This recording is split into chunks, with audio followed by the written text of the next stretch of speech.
Okay, let's get rolling here. We're up to 50 people, so welcome everyone to the August 10th, I guess it is, Zoom chapter meeting for Tesla North of Ontario. My name is John Dixon, for those of you that don't know me. We have quite a few new members and there may be some new ones on the meeting tonight. So I'm going to just jump through a couple of slides here, updating you on some things in the Tesla and the club world, and then we're going to jump into our guest speakers from Signature Electric. So, as I normally do, we'll give you a bit of an update what's happening on social media. And as I mentioned last meeting, we do promote ourselves on social media with some regular content every month. And this is to create awareness, to make sure people are aware of us as a club. And we've had a huge amount of growth in members since July. As you can see that's 44, if my math is correct, come on since July alone. So we're probably, I think it's actually 897. One more came through when I started this, before I started the meeting. And Twitter is up a little bit. Facebook, official Facebook group for the club only. We're up pretty substantially as well. A lot of the new people that came on as members also signed into the Facebook group, and same as Instagram. And so things are going quite well. Someone's asking for music while we wait to start. So we'll have to look at that for next time. And I decided to make sure we thank our sponsors at the beginning of the meeting, because in the past I always forgot and left it at the end, and it was my last slides and forgot to go there. So there's a few new sponsors. The newest one is Clearhouse up here, which is a financial firm, I believe. And the newer ones are Shift Electric Vehicles, Evolution, etc.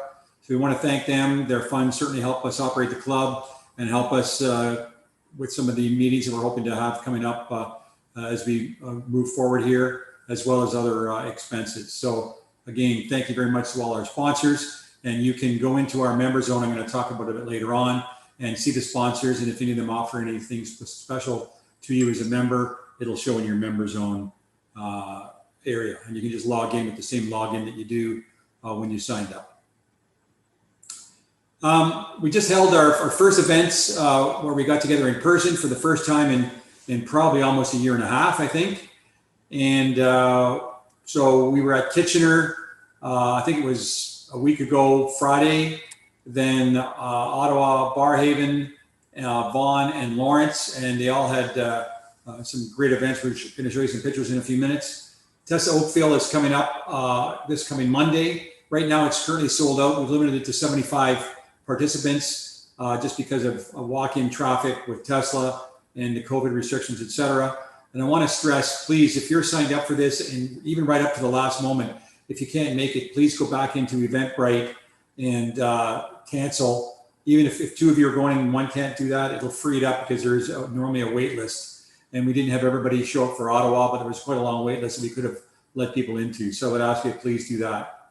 I want to say special thanks to Daniel Kosh, who's up in Ottawa, and it's really helped us in a lot of areas up there. He took the lead for the Ottawa Barrhaven event, and we also got a new trash bin there, which I think you'll see in one of the corners of one of our picks, and he was able to get that in.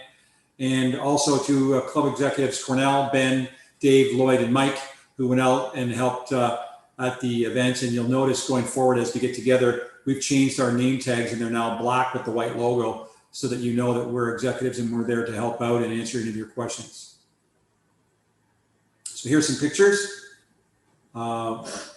Typical display of Teslas. I don't know what snuck in at the end there, but this is at Tesla Kitchener. And you can see we put our tent up, and I think things went very well. This is the one at Ottawa and Barrhaven. They even made up a sign for us. And you can see that again, everybody seems to like to open all their doors and show everything. And I think they were had some draws, and there was some refreshments and that type of thing. So we appreciate everybody coming out and supporting us. And Tesla wanted to sort of co-host with us and help us get back together and let you get together and meet the Tesla staff and see the facilities, and first and foremost, get together with each other and socialize. There's Vaughan, somebody with their electric scooter. I can't tell who that is with his mask on, but and then we got the group up here with a Cybertruck, the little remote control. I think it's a Mattel Cybertruck. I think it showed in 2 different locations. And Vaughan, we're giving away overnight test drives as a draw. We also gave away 2 hats and some t-shirts at each event. So congratulations to the winners. And last but not least, in Lawrence, at the original Lawrence Service Center, got our banner up there. There's Ben Setta, who's in the club. And over here is Dave. And there's our friend Stefan, and I recognize a few other people. So again, I'm sure you're all glad to get together. We were glad we could do that, and hopefully we can do that more going forward. I wanted to also point out to you that the chapter meetings, right up until our most recent one, are now available for anybody that's not been able to meet it, come to a chapter meeting through Zoom. We are now hosting them in our member zone. So if you go into the member zone and log in, you'll see them all in there. And that's sort of what it looks like. So you can see what it is. You'll see the date, who the guest speaker was, and you can click on it and have a look. And so I want to thank Paul Fletcher, who took the lead on that and does the editing and helps us with all aspects of that. So thank you very much. Another one of our executives. Drive-in movie event. You've heard us talk about this for a while. We have now confirmed and reserved September 25th, a Saturday. Please watch your email in the next little while for tickets. It'll be a link going through Eventbrite again. I can't confirm it's 100%, but we'll probably go with the same pricing as last year, where we did, I think it was $25 per car, regardless of the number of people that you can cram in, for TOCO members, and $35 for other EV drivers, either Tesla people who weren't part of the club for some reason, or other EVs. And last year we did have some Porsche Taycans, Nissan Leafs. I think there might have been a Kia Soul or something like that there. And what we're going to do is open it up for 2 weeks ahead of time for everybody to sign up for that before we open it up to the other groups. And there will be a free gift. We've got kind of a different gift for everybody that we've done in the past. So that's great. And I also want to point out that if you decide to order some Tesla gear in our shop, and we are investigating what's going on, we're not selling a ton of it, and I'm suspicious that it might be to do with shipping, and we're going to try to address that a little bit. But if you think you want to get some Tesla gear and you're going to come to the drive-in event, you have to have the order in by the end of the month, as it says here, and then we'll have that there for you to pick up at the drive-in. And I'm wearing my shirt today. You can probably see most of it there. And you can see in those pics that I shared and on Facebook, et cetera, that the guys with hats and the shirts, and it's a pretty great gear, and I think everybody's pretty happy with it. It took us quite a while to get that going, but I'm glad we've got it ready for you all. The other thing is, going forward, we're probably not going to have a chapter meeting in September. We'll just have the drive-in event. We have a few other guest speakers lined up for our guest speaker for October. But if you have any really great ideas for someone that you think we can try to get, we've asked this before, don't ask for Elon, because we're not going to get Elon. But if you've got any good ideas, you can send them to info, which comes right to me, or speakers at DeltaRunsClub.ca. It goes to Cornell, who takes care of guest speakers. And we'll certainly look for your input and see if we can accommodate that. And that's it, short and sweet for me. The next part of the meeting is with Mark Marmer. There's his smiling face from Signature Electric. And Mark is also a longtime TOCO member, been in the club for quite a few years, and has actually presented to us at least once, if not twice, when we used to get together personally at Dave and Buster's and that type of thing. And we're going to try to get back to that, as we said.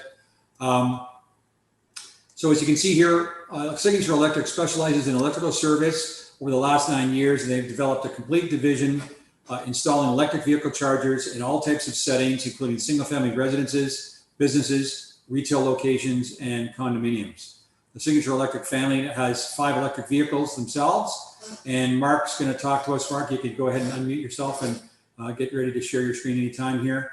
He's also got someone that works with him, Clyde, and they're going to talk about Powerwall, the purchase options for that, setting up options for power backup capabilities, and pairing the power walls and batteries in general with solar.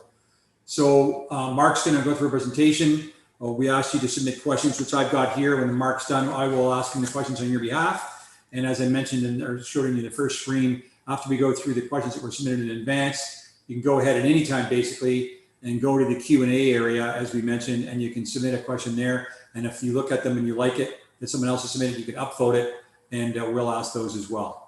So without further ado, I'm going to stop my share, Mark.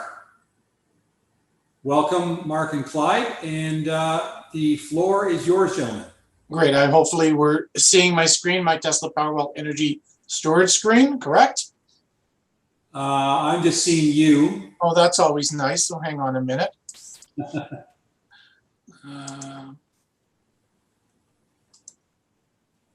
That any better? There you go. Yes, sir. Okay, that's good. Thank you very much. Always that little technical moment I'm not sure we're going to quite manage. So let's see how we do with this. So a little thanks very much for inviting me again. You're right, and we're almost pretty much now ready to be able to talk a little bit more about Powerwall. So we'll talk a little bit about why I'm talking at all in the beginning, what goes into Powerwall installation, sizing and storage, different ways that it can operate. I know we have a pretty sophisticated audience. I'm hoping there's a few of you that'll learn something that I think a lot of you know more than I do in some of these cases. How we solar and Powerwall, which is a really important and perfect mix. What to expect and something about buying.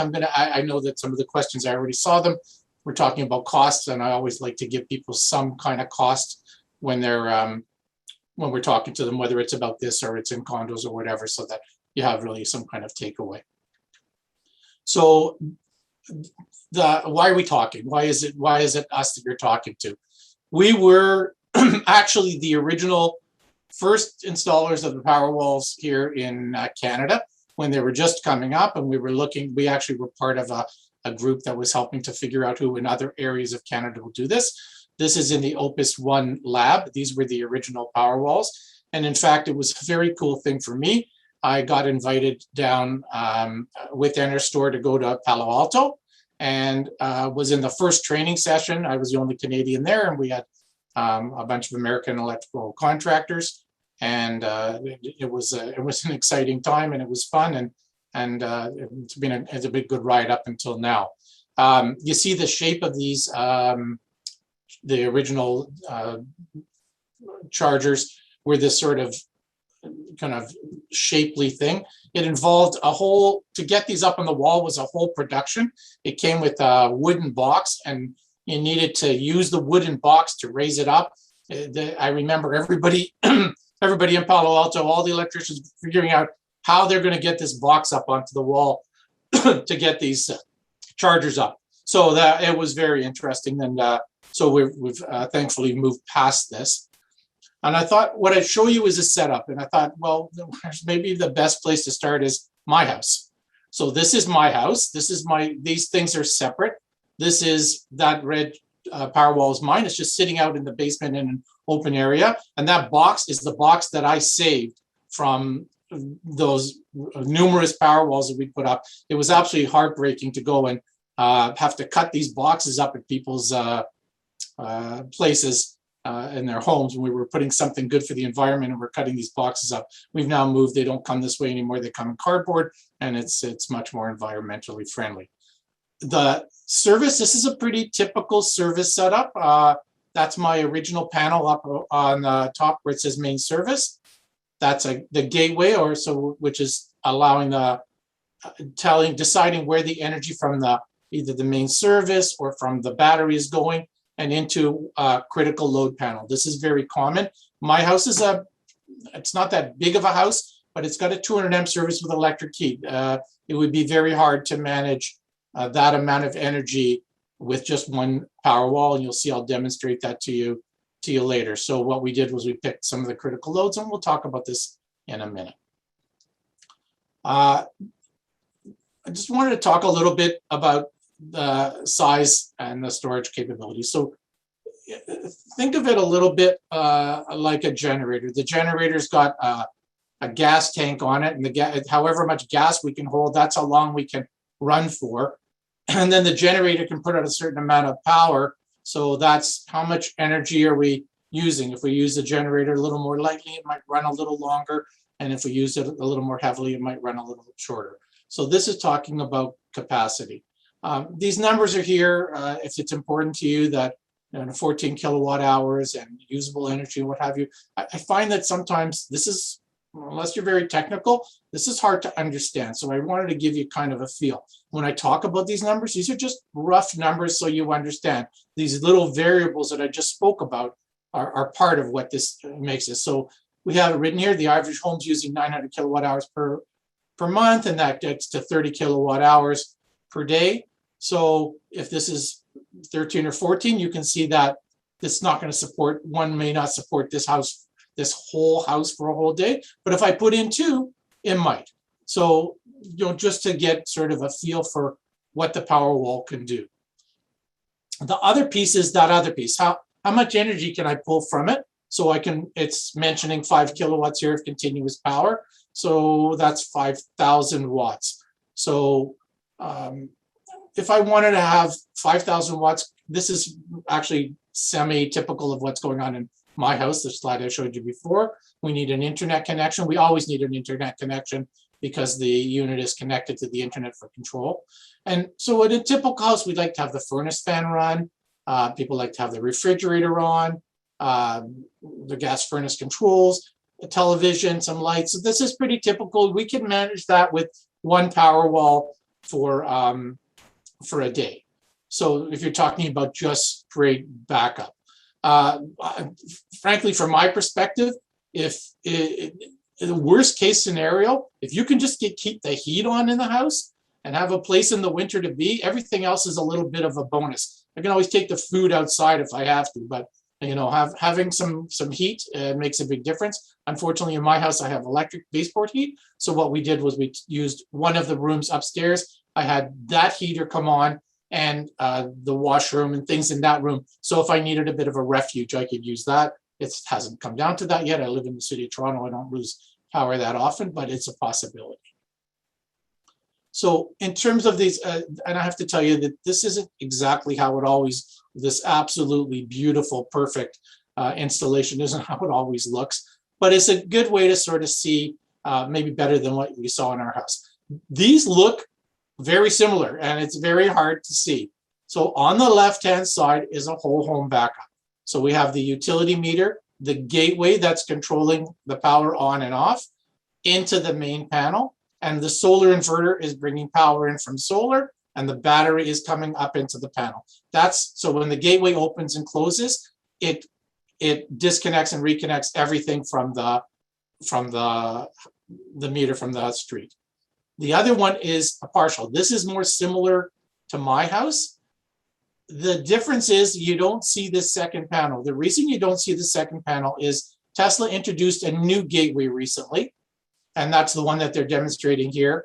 If you took the cover off this, you'll find there's a little mini panel with breakers that's actually included inside. So depending if we don't have too many circuits, we could actually manage to have those circuits in this gateway now, which has been a big help. We have done this a few times, and it's very helpful, keeps the cost down, keeps it more compact. So that's the reason you don't see it. We would have taken a few of the, again, this is just very clean. You don't see all the wires and cables coming in, but we would have taken a few of the circuits out of the main panel and they would have entered into this gateway. So this is this, as we keep talking about, this whole home, partial home backup business.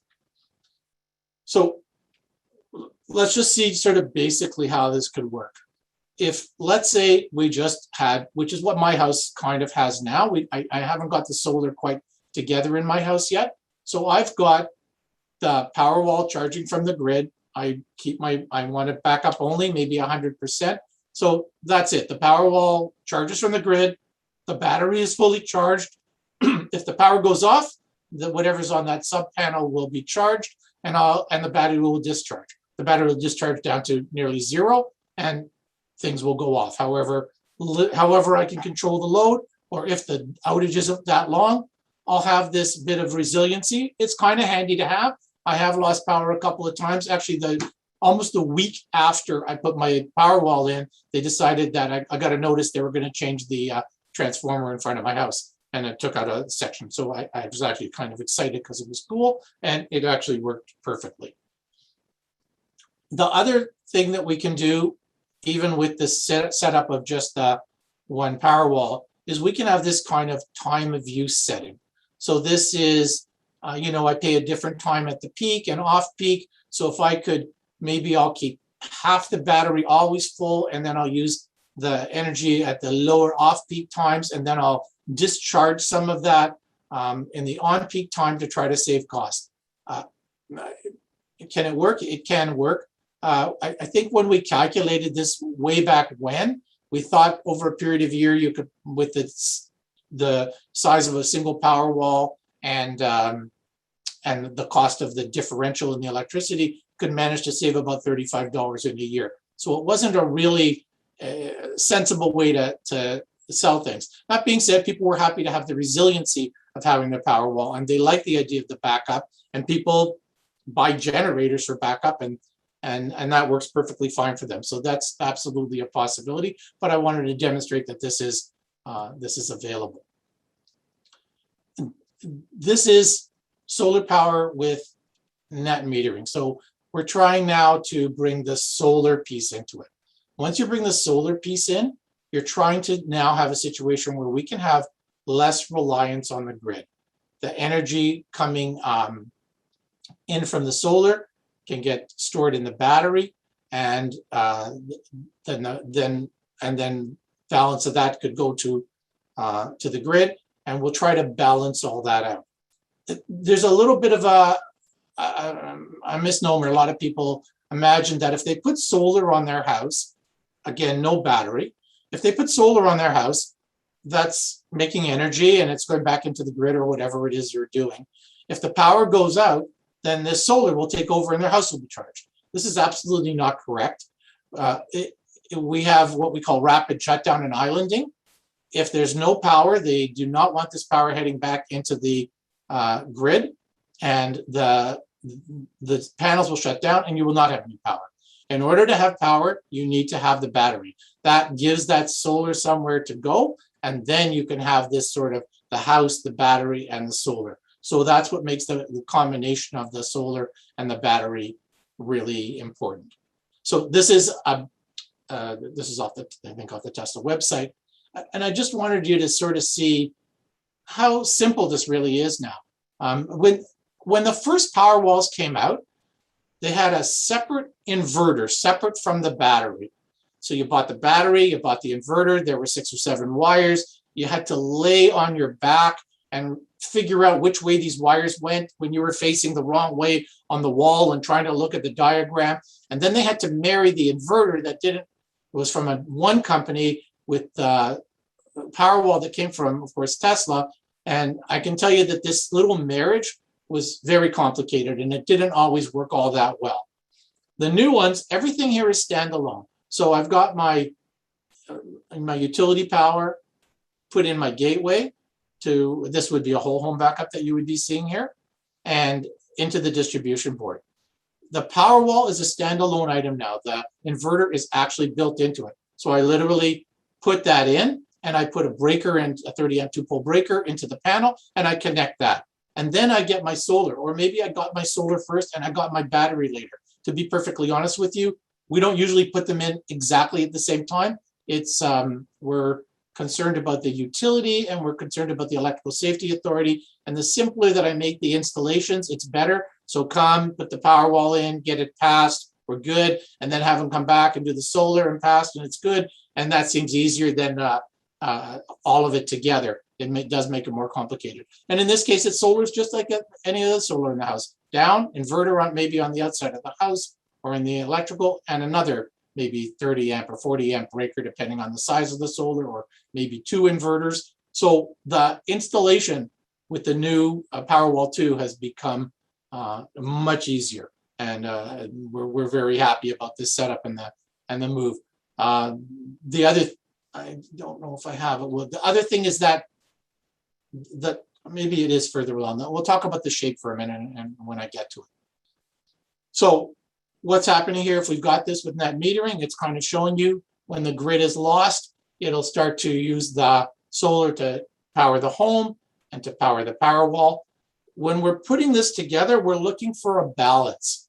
How much solar will I need? What does the house draw? Do I have 1 power wall or 2 power walls? What's the customer's expectation? What would the customer like to have happen?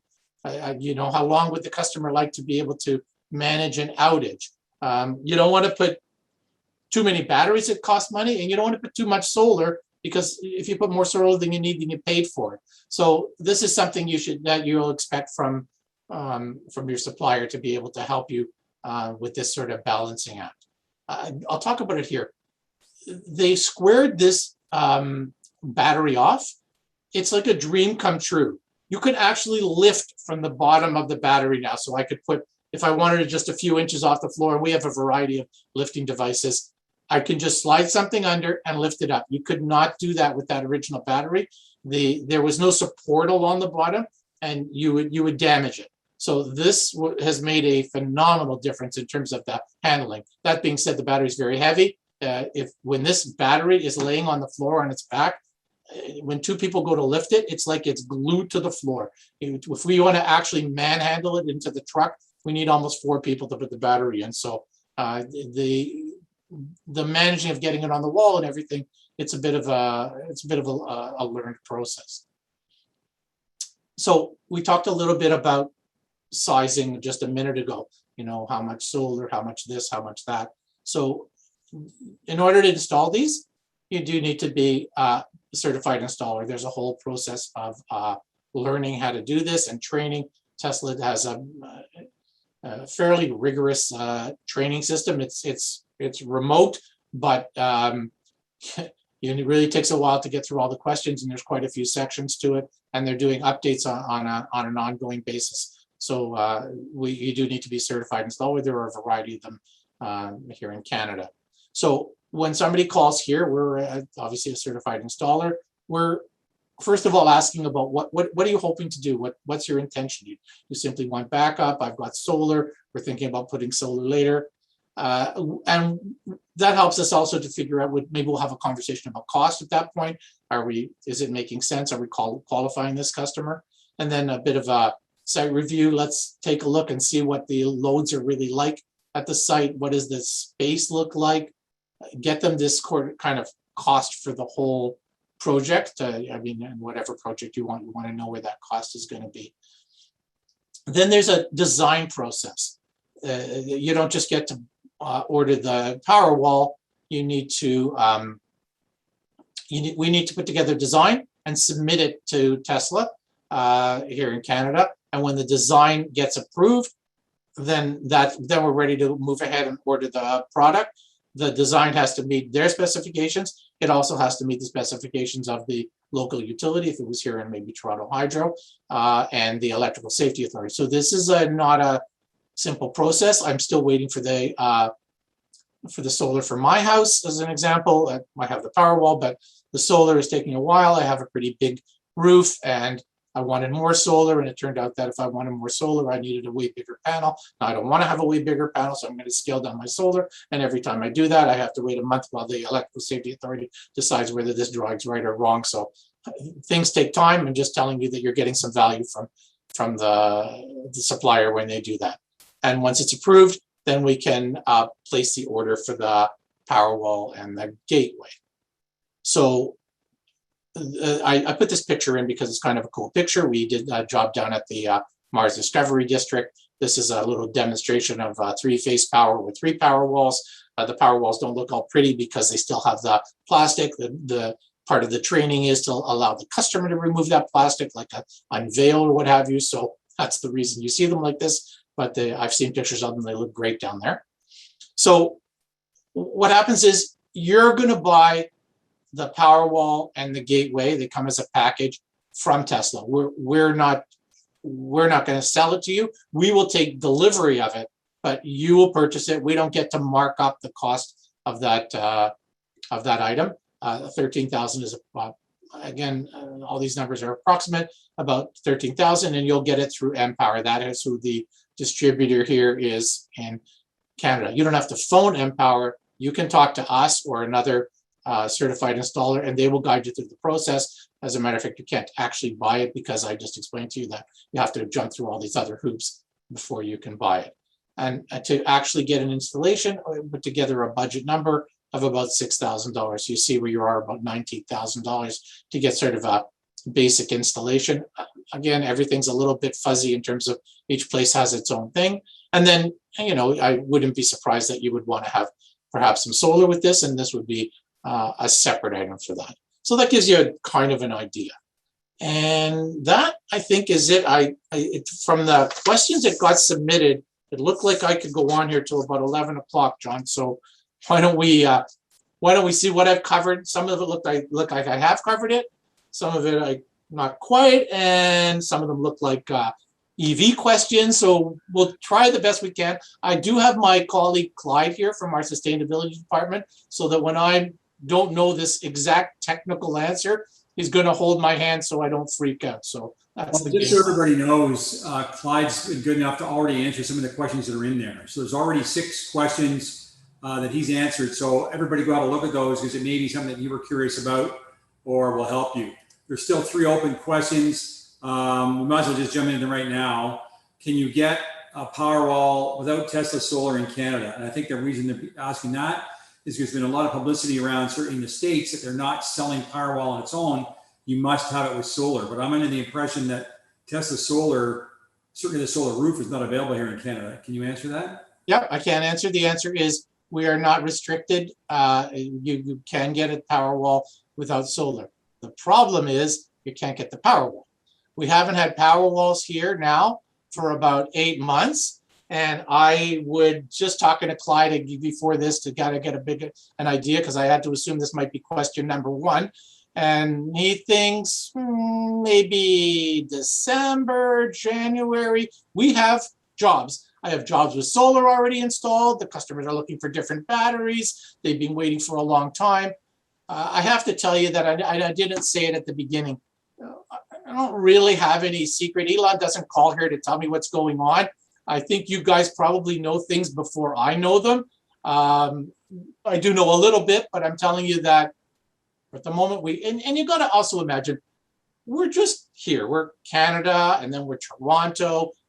These things are worldwide. Batteries go into all kinds of different things, and decisions are made at Tesla about what might be important at any given time, whether they're rolling out a particular car or another product, or putting, power packs somewhere and they think that's important. And so we're just really kind of the last to hear, and we get, suddenly we get all excited and we get 20 or 30 Powerwalls that come into Empower, and it turns out that 10 of them were for some project and 5 of them were to somebody else, and suddenly there's 3 left. And I mean, that's a reality. But in the meantime, I mean, if you want to get the process started and you're serious about it, no harm, and eventually it'll be here. So the answer is no, we can have them separately. Yeah, and I think the biggest issue there, we've probably all seen this, it's just production capability. They can't produce enough batteries until some of the other plants come online. I think Elon mentioned that in one of the webinars that I think Megapack and PowerPack are sold out going through to the end of the year. And more or less, as Mark's saying, we're kind of a small drop in the bucket. So that's an unfortunate thing. So that maybe ties into another question that I've got here that was submitted, Mark, when we first had everybody sign up, is there any other alternatives to Powerwall that you would recommend? Any other battery packs or products that are similar? So I am going to call on Clyde, because I know Clyde is working to kind of deal with this, and I know he's having some challenges. Let's see if I can get him in to help to answer this question. Clyde? Unmute yourself, Clyde. There you go. Hey guys, can you hear me? Yes, sir.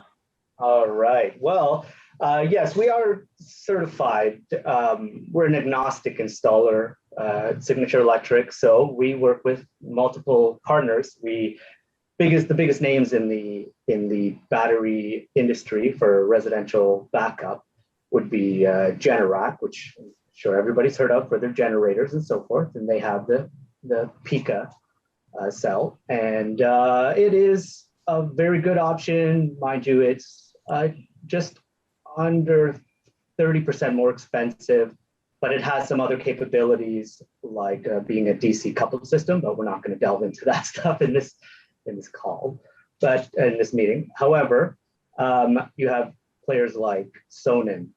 You have right now the biggest player that we're working with is Panasonic, and their Evervolt battery system is the closest when you break it down to the price per kilowatt. It's the closest comparable down to feature set functions. All the functions that Mark just mentioned and went through are all available on the Panasonic Evervolt. So it is the main product we recommend as an alternative at the moment. That said, there's a very good reason why, is because Tesla is partnered with Panasonic for their battery manufacturing, as I'm sure you're all aware. Clyde, what's the time frame on some of those products? Say that one more time. What is the time frame for availability in those products? So Panasonic, we're actually getting their first. They just relaunched their product and redesigned it. So they're promising me a month, but mind you, until I get it in our hands, it's not firm until I actually get it in our hands, but I'll take that on faith at the moment. Okay. I guess someone's asking here, Mark, how far do you go for, signature for installations? For example, do you work down in the Niagara region? Yeah, we do. So we reach up. We obviously do other things than EVs and batteries. We've been in business over 36 years now. So we have a pretty wide reach in the sort of southern Ontario area. I have guys that live way out in the east end and way out in the west end. I've got a guy that lives almost in Barrie. So that gives us a reach from there up. So Niagara probably would not be a problem. If you're really a little bit further out, we know some of the other partners, and I can try to get you connected in that way. Some things, sometimes depending on the size of the job, the travel just doesn't make sense. Okay, now Richard's asking, and I see Clyde starting to type, do you have any information on Tesla Solar Roof yourself on availability or when that's going to happen? I don't think it's going to happen anytime too soon. We had sort of a bit of a false start. I think they were looking to bring it up, and now that looks, I've got a feeling, if I'm understanding correctly, there's a bit of a redesign going on in the US. So they've stopped they're not looking for new markets at the moment. And I quietly hear that we might be hearing it coming again. Again, I really don't have any firm answers. We get guys trained up and then they change their mind. And who they think is the right person or business to install this. Is it a roofing business? Is it an electrical business? Is it a solar business? Is it a combination? So this is a complicated thing. You know what? Life is short. If you think you need something and you like this and you can get your hands on a battery and some of the solar, the product that we have is great, I mean, move ahead and do what you have to do. I also think that, imagine that the product was available in whatever limited way it will. I doubt it's going to flood onto the market. Where's it going to go first? Builders that are building tracts of homes that haven't even put a roof on yet. I think by the time it gets down to me and my little house, I think it could be a while. And, I've already got the white hair, so I don't know how long I have to wait. Okay, and just so you know, I mean, prior to the meeting, I spoke to the Eastern Regional Manager for Tesla. I've asked him numerous times when they think it's going to happen, and they don't even have employees hired for Tesla Energy. So they don't expect that until the earliest, the end of this year, and even that would be optimistic. So they don't even have employees doing that. I know way back in the day, they were talking about being able to sell you power walls and have them on display at the different facilities, and I don't think that's transpired. I really think it's the availability. There's a lot of questions here, so I want to try to just, while we're on Powerwall, glance through them. Can you comment on Powerwall and its impact on the microfit program? Is there any comments about that? Microfit is keep in mind that, first of all, there is no microfit program at the moment. So what would have happened with microfit is you needed to sell the energy from your solar back to the utility with a separate meter. So it couldn't have a battery involved in it. It needed to go back. You made a contract with them to return this energy, and actually whatever happened in your house happened in your house. You could put a battery, I think, on the house side, but it couldn't be involved in this microfit piece. You would have had to put, and if you wanted solar, you would have had to put more solar somewhere else. It doesn't happen too often. I know of a house that has a bit of extra solar on the back, aside from their microfit program, but not a Powerwall. Okay. Alistair just typed in there that he's aware that Greener Homes program provides $1,000 towards battery storage. So.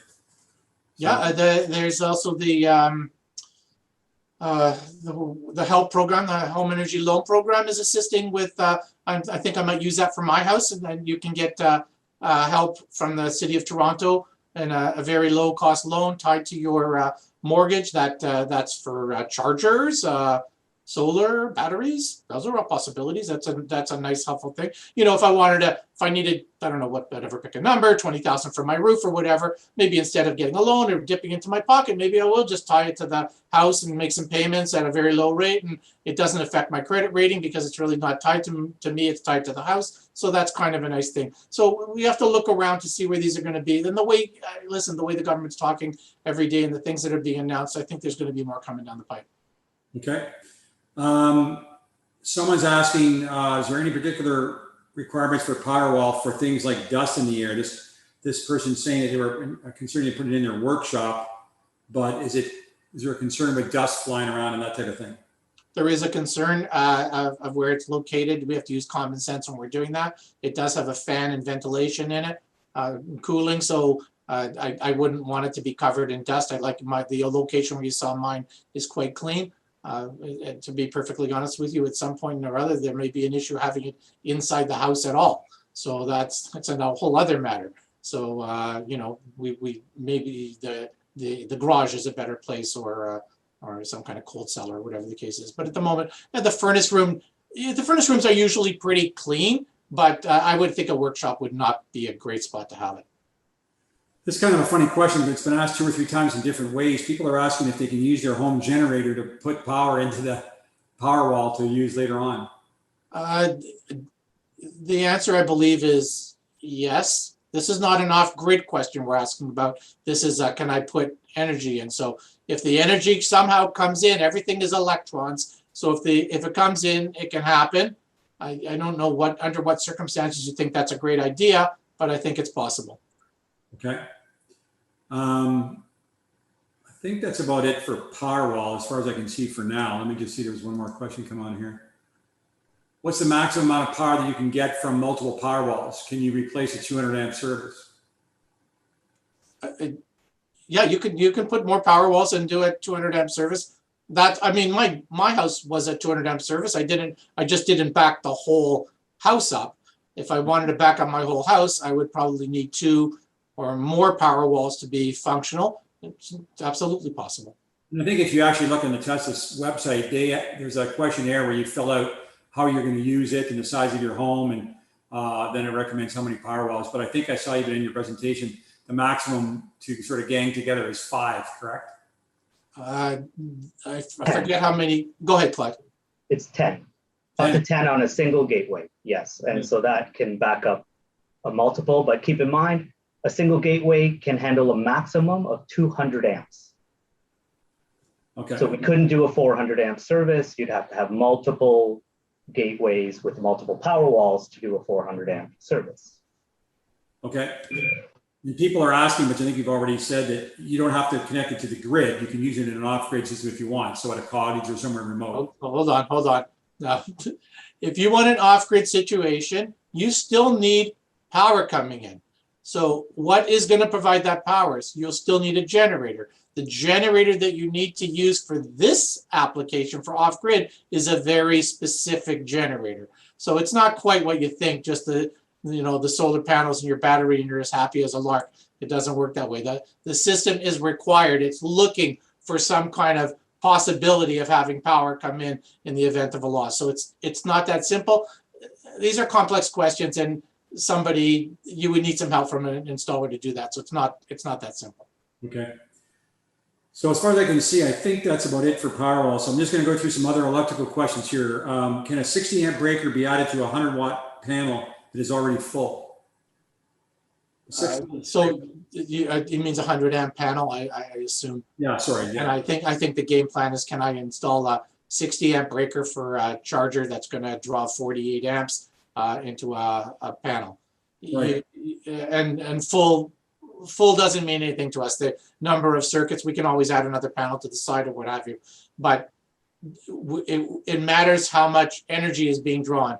If we are able to, one of 2 things, either prove to the utility that there actually is enough ampacity, and I suspect we might have a little difficulty doing that. In other words, go back to the last year of bills and collect it up and say we never exceeded 20 amps. I mean, it seems silly, but we never exceeded 20 amps, so we have room for this 60 amp breaker, they might accept that. The other thing is we have devices that can choose a load, one over the other. So if the load gets too high, turn off the charger, or if I want to choose between my stove and my charger, we have devices for doing that. Those are possibilities. Frankly speaking, sometimes by the time you get to that, maybe you should just be looking at a 200 amp service. Yeah.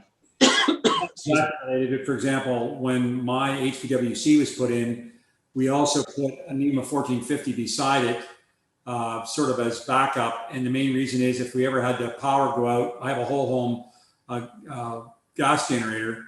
It switches off and doesn't use the HVWC, and then I go to the 1450, which is less amperage.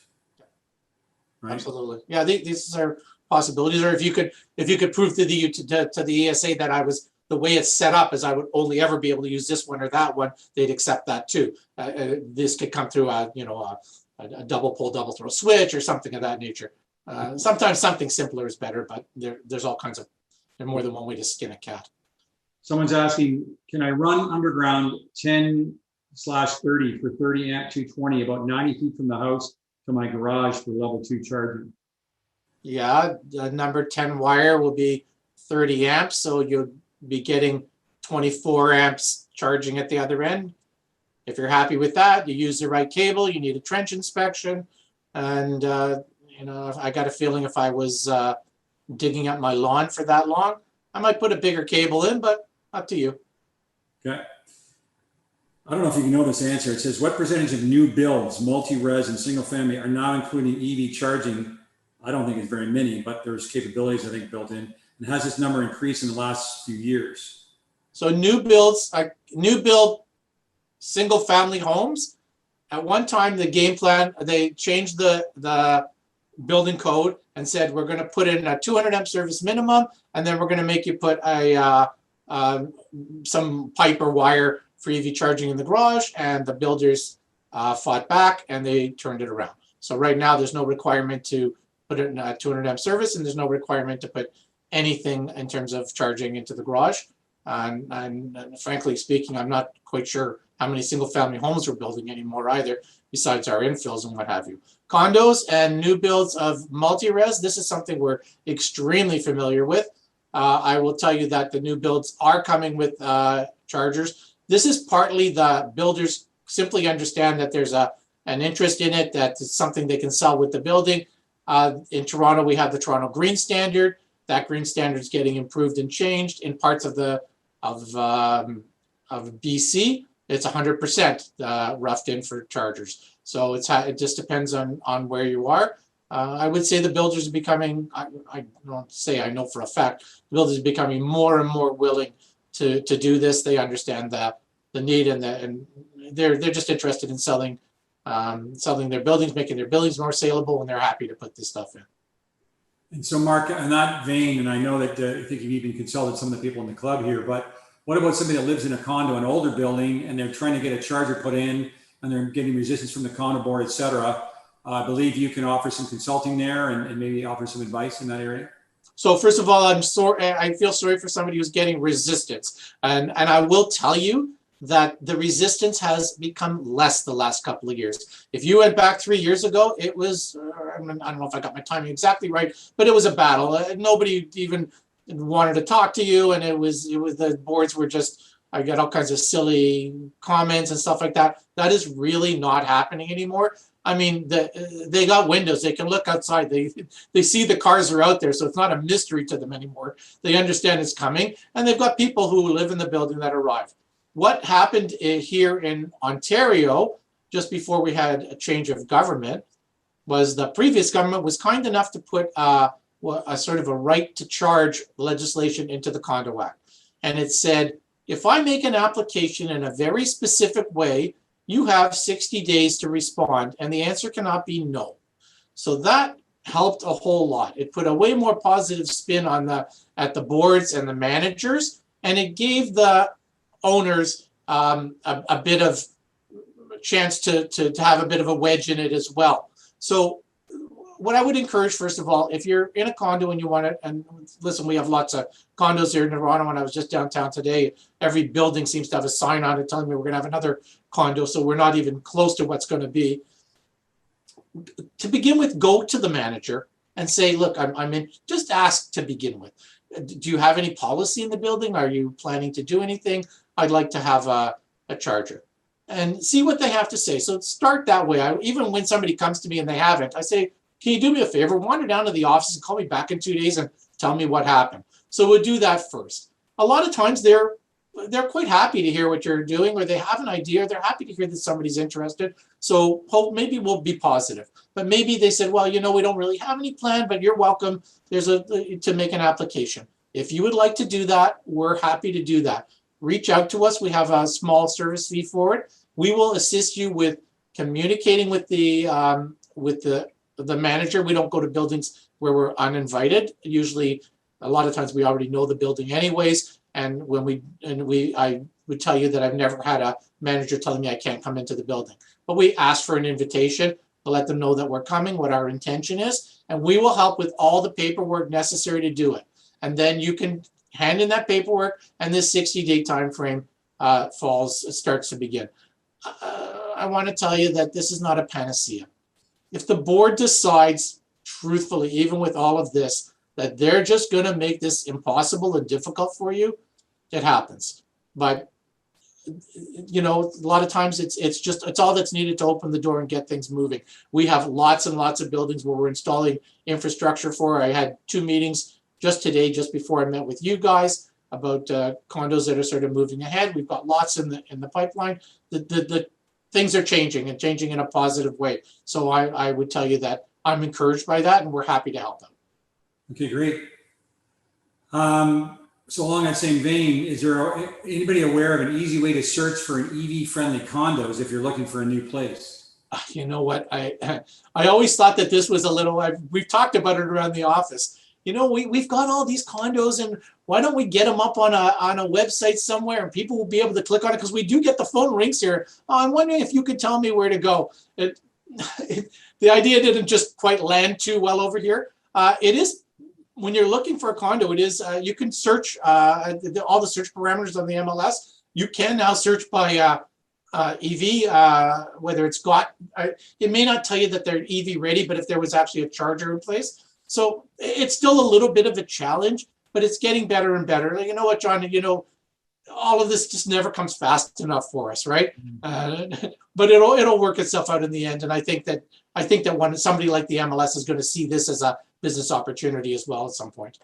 I mean, that's certainly a prime thing that people want to make sure they get handled is charging in their home. But I do know people who live in a condo who have resistance, and they still get by because there's superchargers nearby, and they don't suffer overtly. So if you get anybody asking you about buying a Tesla electric car and their condo won't put a charger in, especially if it's a Tesla, there's enough superchargers around nowadays that you normally can get by. So yeah, I go into buildings all the time, and when we're sort of getting things ready, and there's cars there, and those are people who are not even asking for a charger. So somehow they're managing, right? So it's not great. We all know, because we have the cars, that the best experience is having home charging. There's just nothing to replace that, but it's not impossible. Yeah, I agree. Someone's asking, how much lead time should we plan on if building a new home? Would it be best to submit the solar and battery plan as part of the initial permit request, or is it better to submit the solar and battery plan later in the process? No, if you're building a new home, start to take all this into consideration. Maybe I'll orient the roof a certain way to be able to get the solar into the right area. Maybe I can put a pipe down so that I don't have to bring the cable on the outside of the house down to the electrical room. Maybe I need 2 or 3 power walls, and I need some physical space for that. How big of a panel am I going to put in? Would it be a good idea if I just put a 400 amp panel in, even if I had a 200 amp service? All this planning, doing this at the beginning rather than tearing it out and doing it later, is a great idea. Absolutely, I would encourage you to do that. I could add as well, it's Clyde here. We also provide, from Tesla, they allow us as certified installers to provide construction guidance. It's a single page document that gives contractors guidance on how to get ready and plan. It gives designers guidance on how to plan for Powerwall and solar. Thanks, Clyde. That's great. Yeah, and I think that what you're really saying, Mark, is best to be proactive all along, right? Because nothing happens overnight. We got that. You have sort of any feel, this person's asking, how many customers opt for a charger, like an HVWC or a third party, or just the 220, 240 volt plug socket? Is there an advantage to a charger? I think in most cases, like an HVWC has a little bit higher charging speed because of the amp rates, correct? It does. You can. I guess I can get, since I'm here, I can give my own personal opinion. First of all, I'm quite happy. The charger that came in that little bag in my car, I like that in the back of my car. Just leave it there. If I get stuck somewhere, I've got everything together. I can plug in. I got a B plan. And I'm just perfectly happy to leave it there. The other thing is that when I put and aside from the charging level and what have you, maybe that, frankly speaking, most people can manage with. They don't really need a big charging level. They got all night. They could do it at 32 amps and they'd be perfectly fine. But the other thing is that you take the stove receptacle or dryer receptacle, you plug this thing in, and it's another point of contact. It's another point of failure. Imagine that you took your stove and you put it into this $5.95 receptacle, and then every day you turned your stove on full blast for 5 hours. What do you think's happening here where these things plug in? I know other members of the club that replace that receptacle every single year. Yeah. I'm not a lover of it. I'm a hardwire guy. I think that's a better way to go. And you know what? The chargers really, if you look at the chargers that are available, the Tesla chargers is a decent deal in terms of price and what you get. It's a really nice charger. And I think you can gang two of them together if you have, or even more than that, right? They'll, like when I my work here, I used to have 4 or 5 chargers, and depending on how many vehicles are plugged in, it dials the amperage down to each individual unit. It's a little different now that this was my absolute favorite, which is what I have in my house. That was the number 2 version, where we had a little wire that went between, and we could daisy chain up to 4 chargers. They talk to each other and up and down the level. I have that at my house. My wife parks inside. I park outside. I just put the wire together. We have a 50 amp breaker, and we never have a problem. The problem is the new chargers don't work that way. They work through an app, and the sharing is more complex, and the rules have changed a little bit in terms of the way the Electrical Safety Authority looks at it. We don't have dip switches inside, so it's not quite as simple as it was. Okay. So you're saying the HVWC is a good value.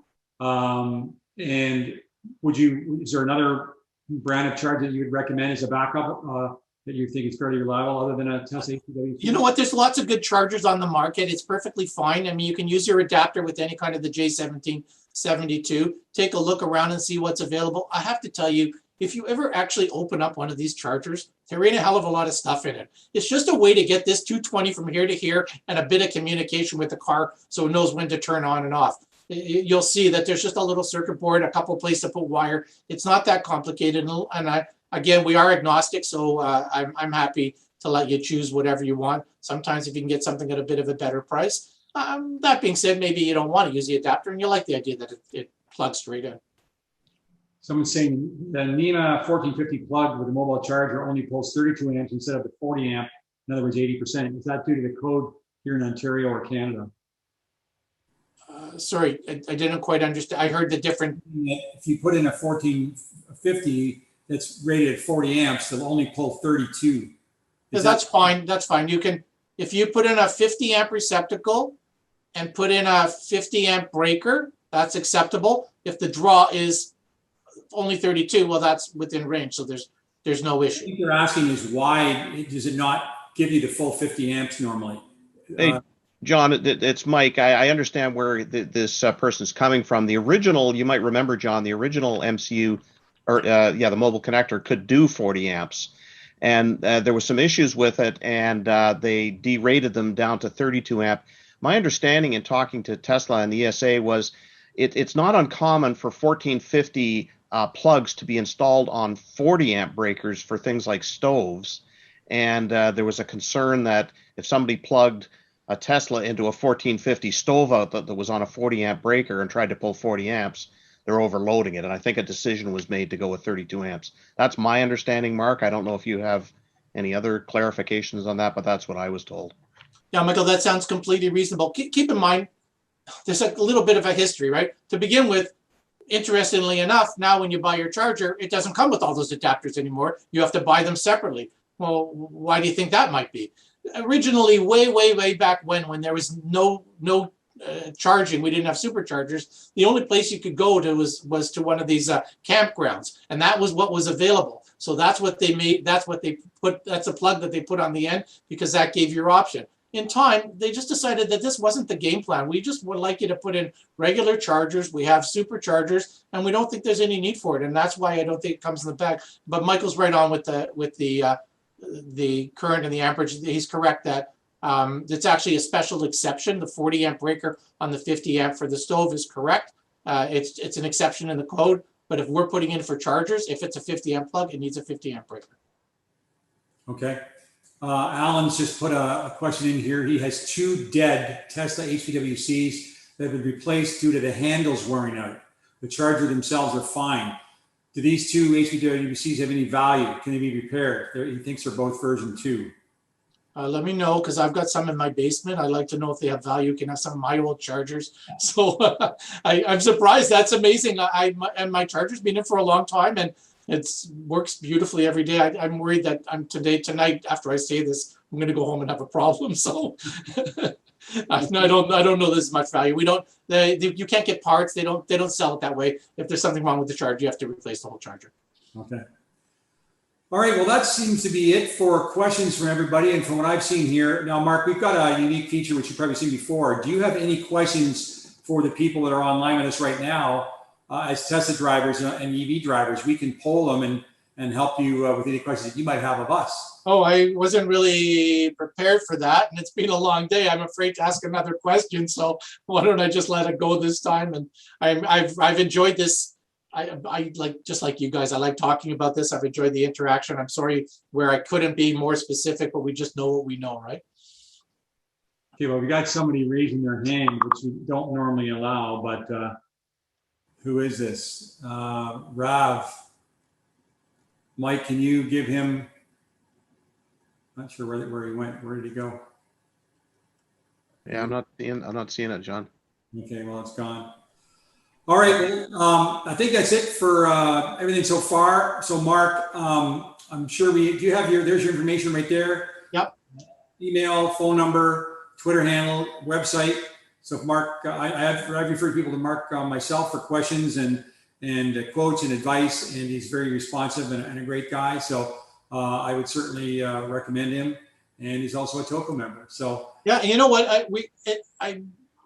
If you're interested in sort of following us a little bit, we got a lot of video. The stuff is right up the alley of you kind of things you guys are interested in. I think you might find some of it's a bit beneath you and you understand it better, but we've got all kinds of interesting things coming about solar and vehicle to grid and things like that. I think some of your audience might enjoy that, or your members. Okay, perfect. Great. Thanks a lot, guys. Appreciate it. Before we close off here, whoops, what happened there? Does anybody in the club have questions for us as the club or me as the president before we close off here? Speak now or forever hold your peace. Okay. Oh, there's somebody. What's going on here? What movie we be screening? We don't know that yet. Normally, for the drive-in, we want to wait until we get within a week or two of the event so that we know what the most popular movies are. I know last year we failed with that Tesla movie. I think the other one was not too bad. And sometimes the drive-ins have to apply ahead of time. And I believe there's a restriction on how many times they can play the movie or how many screens. Like I think 5 Drive-In has 3 or 4 screens. And I don't know if they can always have it on the same screen or something like that. But we will try to let you know as soon as we can. We'll certainly try to have a family-friendly one for the early movie. And maybe something that's more science fiction or with a bit of violence or whatever that people like to see for the second movie. But we'll let you know as soon as we possibly can. And I know that we've had a great response right now as we speak. There is a restriction of 153 cars, which I think is about half capacity at the 5 Drive-In. and we're going to go with that. So far, I think last year we pretty well almost sold out 140 or 145 cars, but the club was probably only half the size. As you can see, we're approaching 900 members. I don't think it'll be long before we hit over 1,000 members, which is great. And if in the next stage the government opens up and allows more people to attend, we'll open that up within the Eventbrite. So have a look for that. We're also going to try to involve some of the sponsors this year, maybe have them have a little display if they want to show you what they do and their wares and that kind of thing. And so I think it won't be quite as restricted as it was last year. Lynn is asking, with the slow return to in-person events, is there any plans for subchapters in other parts of the province, such as Ottawa? The answer is yes. We also basically have plans for Ottawa. It's just a matter of physically getting it off the ground. And once we have the people involved that are going to run things up there, we'll make sure that they already have, I don't know if you're aware of this, but 2 Chatamos based out of Ottawa now. There was 1, and because of demand, we put 2. And Daniel Kosh coordinates those with us, but you just have to book online. And we'll probably end up sending certainly a banner up there and that type of thing. And, that's an absolute for sure. The other one that there's a lot of interest in, and we have people that can help us to sort of staff it, if you will, or take the lead, is Kitchener-Waterloo. So that will be the next one. And I would say that, we certainly can probably look at, I know we had at one point somebody interested in sort of just south of Barrie, which would cover that sort of northern and some of the rural area. We'll have to reinvestigate that. And who knows, there could be some interest in London and West, but we definitely have plans. We would still be the main club, it would be a subchapter underneath, and they could run their own functions, and we would cooperate together and give them a budget and that type of thing. So hopefully that answers your question. But that is it for me. I appreciate everybody coming on. Thanks again, Mark and Clyde, for presenting to us. And look for the newsletter for August will be out the next little while, so look for that. And stay tuned for the email to come out with all the details on the drive-in. So that's all I have for now. Thanks everybody for joining us. Appreciate it, and good night.